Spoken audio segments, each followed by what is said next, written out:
So, I thought it'd be kind of fun, and this is an idea that's been thrown around a lot, but I thought it'd be kind of fun to throw my hat in the ring with this whole thing, and that is the classic Godzilla versus Cthulhu. Yeah, you'd actually be surprised. There's actually a lot of people who love the idea of Godzilla fighting Cthulhu, giant monster versus another giant monster. But this story is going to be a little different. This story is going to be a little more different because this is going to take a lot. This isn't just your typical giant monster versus giant monster. No, we're going to do some Lovecraftian shit along the way. So buckle up. Anyway, so this idea basically centers around a detective.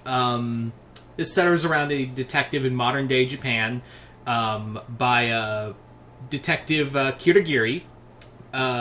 So Detective Kirigiri is following up on a case involving several missing children, like several runaway children and abductees. And basically, he and his squad have basically filed it down to this weird cult that is like attracting people to come join them, especially like the youth of Japan are all being like the youth of Tokyo are all like being drawn to this cult. You can probably guess what that cult is. But basically, in this this cult who is led by a guy only known as the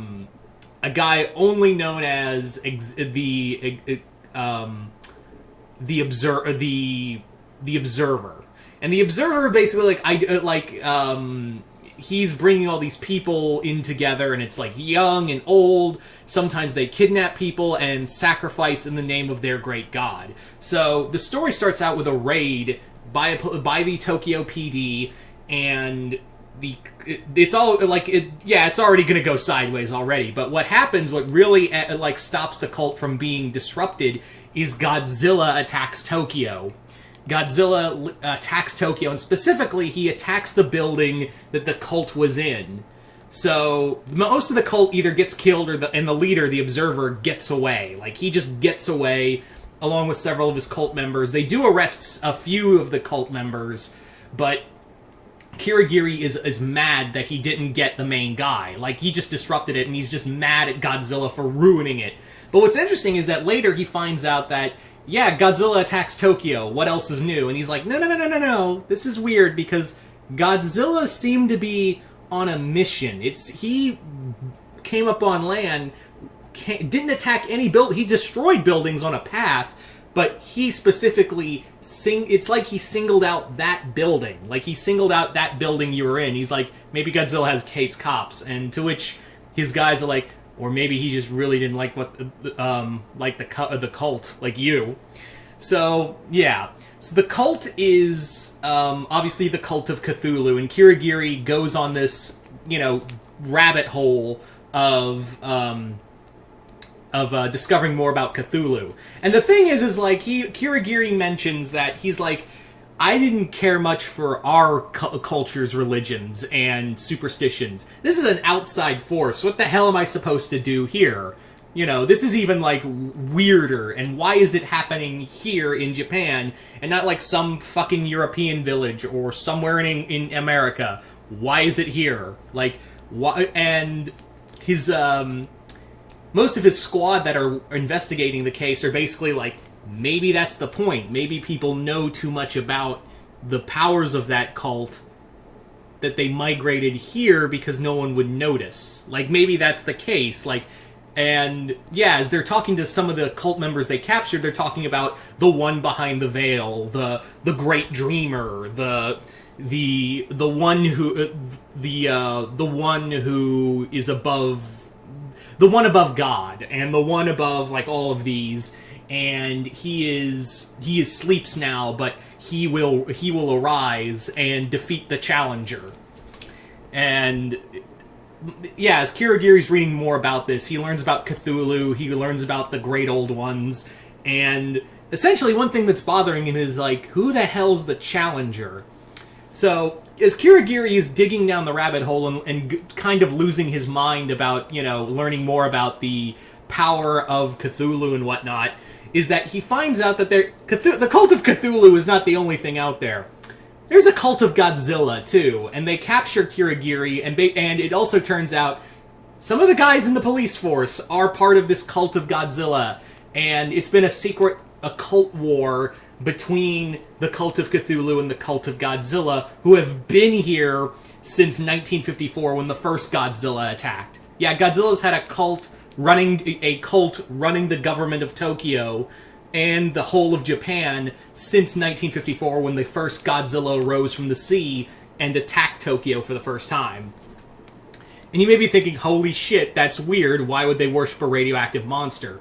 Well, the cult basically tells Kirigiri that we've come to the hypothesis that Godzilla wasn't just Cthulhu is a being that we cannot understand from the stars. He is a being of unquantified indifference to us, as well as unquantified power. That is the same as the atomic bomb that created Godzilla. Because, yeah, there's that parallel between Godzilla and Cthulhu of Godzilla, like Cthulhu, is born of something that we as human beings have no full understanding. Yeah, we created the bomb, but we didn't know if we should or not. And the science we used was maddening. And Godzilla is born of man's madness. Whereas Cthulhu was born of a cosmic force, Godzilla was born of a man-made force that we as human beings did not understand. So Godzilla, it's revealed basically that Godzilla is known as the Challenger, and the Challenger, aka Godzilla, has been around, and basically Godzilla was born of that. He is a horror born of man, whereas Cthulhu is born of something beyond, born of cosmic, of something like unknown, like an unknown element, same as Godzilla. And the cult of Godzilla and the cult of Cthulhu have been like raging a shadow war, because when the cult of Cthulhu arrived in Japan, when they arrived, they've been hiding in the shadows for a while because there's been like a cult war between the two cults. And essentially, the cult of Cthulhu believe that the sunken city of R'lyeh, Cthulhu's home, is not in like a European sea or out in the Atlantic. It's out there in the Pacific, specifically not too far away from Japan. Like it's believed that it's not too far away from Japan, and they believe that Cthulhu will rise here and begin his conquest of dominating mankind and driving everyone to madness here. Like, it'll be Japan, but the one thing that is stopping Cthulhu in this endeavor is Godzilla. So Godzilla is like the challenger, and he is, and to which Kirigiri's like, this is some bullshit right here, because he's trying to hang on to his sanity at this point of like finding out not only is there like this cosmic horror that is that's sleeping out near the sea, but now he's realized that the entire government he works for worships the thing that destroys the city on a daily basis like a god. He's kind of losing it right now, and he's just like, I refuse to believe this, and I refuse to believe any of this madness. And he's like, and everyone's like, you can go, it's madness if you want to call it, but like, the sad part is even that this is truth, that this is the truth of God, basically calling Godzilla, well, God. So eventually Cthulhu does arise from R'lyeh and begin his attack on Japan. Here's the thing, like, Cthulhu is like not even like destroying the city, he's just kind of moseying through, because here's the thing about Lovecraft, when you really want to get into it. Real Lovecraft is about dealing with the idea of madness on a scale that, like, we live in a world where we're this insignificant speck in the cosmic grand scale of things, and these beings are completely these all-powerful godlike beings that are beyond gods are all out in the ether, and their machinations, we're just a bug on the windshield to them, and to think of that will drive us into madness. And that's kind of the thing here, is that Cthulhu is just kind of moving through. He's just kind of moving through Tokyo, and everyone's just looking at him And some people, what's interesting is that Kirigiri notes that some people are going insane of seeing Cthulhu, but there are others who are not. Like, people are scared and running away, but, like, they're not going completely mad.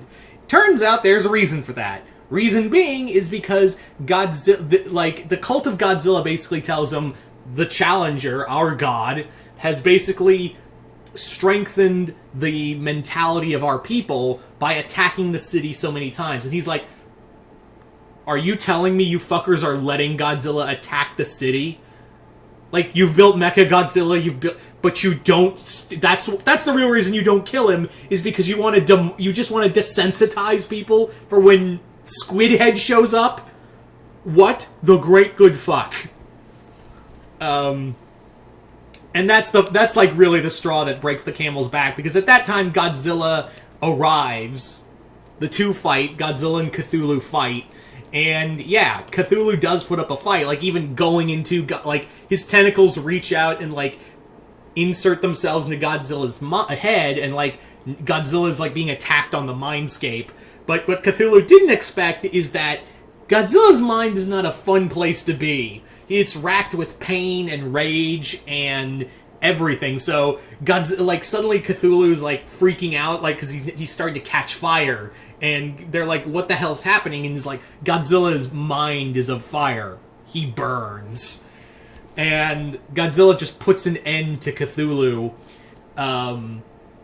and defeats him, and Godzilla, like, basically roars out into the stars, and he's like, well, Godzilla won. He's like, no. He's telling the others, like, he's basically, that roar is basically telling the others out in the cosmos, Earth is mine. It's no, you can have your grand cosmic scheme somewhere else, but this planet will be mine. Whenever you do enact your grand,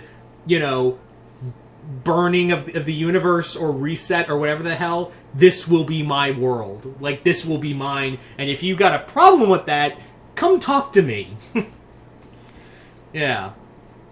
So there you go, guys. That is pretty much my version of a Godzilla vs. Cthulhu story. Yeah, just comment below, let me know what you guys thought of it. Did you guys like it, hate it? Comment below, let me know. And as always, if you haven't already, go check out my Patreon, the link below. I will have some new content up there, hopefully today, if I'm not too busy. But other than that, I'm Mr. Multiverse. I'll see you next time in the Multiverse.